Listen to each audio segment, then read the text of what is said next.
Oh my god. Let's go.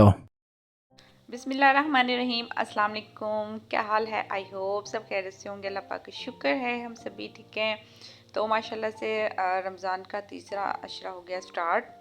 तो cooking की ही मैंने वीडियो अपलोड की थी। व्लॉग काफ़ी दिन से बस बनाया ही नहीं था, क्योंकि जैसे कि आपको पता है रमज़ान में टाइम ही नहीं मिलता। इतने एक तो दिन बहुत छोटे होते हैं, और जब से रमज़ान स्टार्ट हुआ ना, तो ये कह लें कि नींद भी नहीं पूरी होती है। तो वैसे क्योंकि व्लॉग बनाने में काफ़ी टाइम लग जाता है, तो बस जल्दी जल्दी फिर कुकिंग का ही कर देती हूँ व्लॉग। तो मैंने कहा चले आज थोड़ी फ्री भी थी, तो काम भी थोड़ा कम था। मैंने कहा चले आज से आपसे भी शेयर कर लेते हैं आज रूटीन, और आपसे भी पूछ लेते हैं कि रमज़ान में आपकी क्या क्या रूटीन है। तो जी माशाल्लाह से मेरी बस ये रूटीन है कि सुबह सैरी करके किचन के काम तो मैं सैरी के टाइम ही निपटा लेती हूँ, और उसके बाद जी बच्चे चले जाते हैं सपारा पढ़ने, और तकरीबन 7 बजे उन्होंने जाना होता है स्कूल। बच्चों को रेडी करके स्कूल भेज के, और फिर जी घर की सफाई, जो कि डेली एक ही काम सबका काम होता है, फिर उसको कर लेते हैं। और जी देखिए माशाल्लाह से बहुत ज़्यादा ये मसला होता है ना, बच्चे जब स्कूल जाते हैं कोई चीज़ कहाँ फेंक देते हैं, कोई चीज़ कहीं होती है, फिर उसको समेटना, हर चीज़ अपनी जगह पे रखना, डेली की रूटीन। कभी कभी वैसे बोर भी हो जाते हैं, लेकिन चलें, सबकी रूटीन है, सबके साथ ही है, सबको जी घर के काम तो करने पड़ते ही हैं। और वैसे भी जो रूटीन है ना, वो ये लगा लें कि बहुत ज़्यादा वो, क्योंकि एक रूटीन बनी होती है ना बच्चों की सुबह का, वो साथ निपटा लेते हैं। अगर 5-10 मिनट के लिए सो जाए तो ही लेट हो जाते, सोते भी नहीं है। सुबह का काम ख़त्म होता नहीं है जी। बच्चों के स्कूल आने का टाइम हो जाता है, स्कूल जी वो आते हैं तो फिर जी अफ्तारी का टाइम हो जाता है। तो बस इस तरह टाइम का पता ही नहीं चला। माशाल्लाह से पूरे वैसे रमज़ान गुजर चुके हैं, तो थोड़े से रोज़े रह गए हैं। आप वैसे जिनके मेरे ख्याल से बच्चे हैं ना स्कूल जाते हैं, उनकी सबकी यही रूटीन है माओ की ना, वो बेचारी सो भी नहीं सकती और बस सारा दिन ऐसे ही निकल जाता है, नींद भी नहीं पूरी हो रही है। तो कमेंट्स करके लाजमी बताइएगा कि मेरी तरह किस किस की ये रूटीन बनी हुई है। तो बस मैंने किचन के काम से फ्री थी, और घर कमरे मैंने वैसे साफ़ कर लिए थे अच्छे से। और वैसे तो ये होता है ईद की सफाई मैं स्पेशल ऐसी कोई सफाई नहीं करती, क्योंकि मैं रूटीन में ही सफाई रखती हूँ। और ये नहीं है कि जब ईद होता है स्पेशल हमने सफाई करनी है जी, हर चीज़ धोनी है। तो मेरी ऐसा कुछ भी नहीं है। मैं डेली जो होती है ना मेरी, वो हर दिन ये लगा लें ईद ही होती है, मैं डेली सफाई करती हूँ। तो बस यही होता है कि सफाई का ख्याल रखें, स्पेशल भाई कोई ऐसा फंक्शन हो तभी आप सारा कुछ मेंटेन करें। हर टाइम इतनी तो खैर होती है। तो बस अंदर से मैंने झाड़ू लगा लिया था, कमरे अच्छे से धो लिए थे, और चादरें वगैरह बेडशीटें वो सब मैंने धोई हुई थी। तो अगर कोई बच्चे ज़ाहिर होते हैं गंद डाल देते हैं, कुछ नहीं पता होता कब गंद डल जाए, तो ज़रूरत होगी तो फिर मैंने कहा वो ईद से 1-2 दिन पहले धो लूँगी।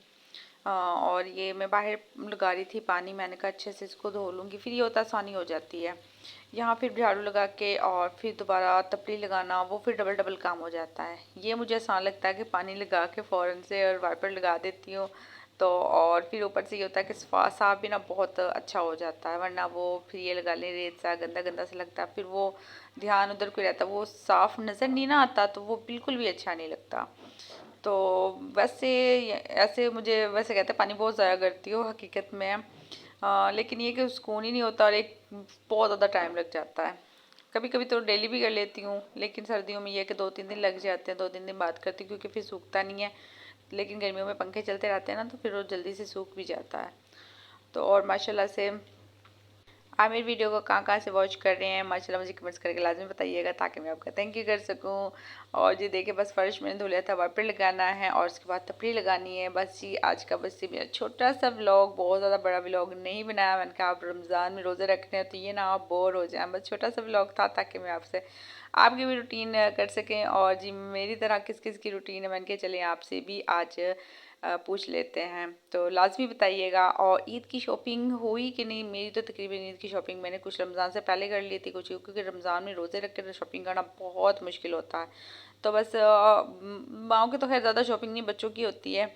और उसके साथ साथ ये भी होता है जब ईद का कम टाइम लग जाता है तो वो कपड़े नहीं सिलाई होते, टेलर भी नहीं लेता, तो कोई भी कपड़े सिलाई नहीं करते, और करते हैं तो बहुत ज़्यादा वो ख़राब कर देते हैं। तो ये बस मेरी कोशिश होती है कि पहले पहले इजी होके करवा लें, और मैंने वो पहले ही करवा लिए थे। बच्चों की चीज़ें भी पूरी थी, तो ऐसा मेरा बाज़ार का कोई भी मूड नहीं था कि रोज़े से मैं बिल्कुल बाज़ार जाऊँ, हर चीज़ मैंने पूरी ही कर ली थी।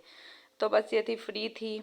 और अब तो माशाल्लाह से ईद की कोई बस घर की हल्की फुल्की जो तैयारी करनी होगी वो करूँगी, बाकी से बिल्कुल शॉपिंग हर चीज़ से बिल्कुल फ्री थी। अपने लिए भी मैंने वैसे ले लिए थे, स्टिच करवा लिए थे, क्योंकि फिर अम्मी की तरफ जाना था। तो माशाल्लाह से वैसे किस किस की शॉपिंग देखती हैं, बस बहुत से होते हैं वो चांद रात को शॉपिंग करते हैं। मैंने बहुत ज़्यादा ख़वातीन देखी वो चांद रात को शॉपिंग करते हैं, तो कहते हैं हमें चांद रात को बहुत मज़ा आता है। भाई मुझे तो बिल्कुल भी नहीं मज़ा आता, बहुत ज़्यादा रश होता है, कोई सुनाई भी नहीं देता। बस अपनी अपनी होती है। आपकी क्या रूटीन है, आपने कर ली या करनी है, लाजमी जी कमेंट्स करके बताइएगा। तो आज का मेरा छोटा सा व्लॉग लाजमी आपको पसंद आएगा, कमेंट्स करके लाजमी बताइएगा कैसा लगा। और जी इंशाल्लाह इंशाल्लाह तो ईद के बाद टाइम भी मिल जाया करेगा और दिन भी काफ़ी हद तक बड़े हो जाएंगे, तो फिर अपनी जो रूटीन है डेली की वो भी इंशाल्लाह शेयर करेंगे पहले की तरह।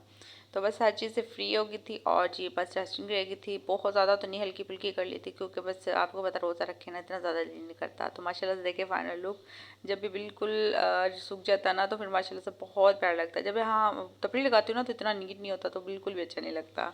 तो बस देखें माशाल्लाह से हर चीज़ से हो गई फ्री। और अब जो थोड़ा सा टाइम है वो हम पढ़ लेते हैं इस बार। तो दुआ में लाजमी याद रखिएगा, मिलते हैं अगले व्लॉग में। अल्लाह हाफिज़।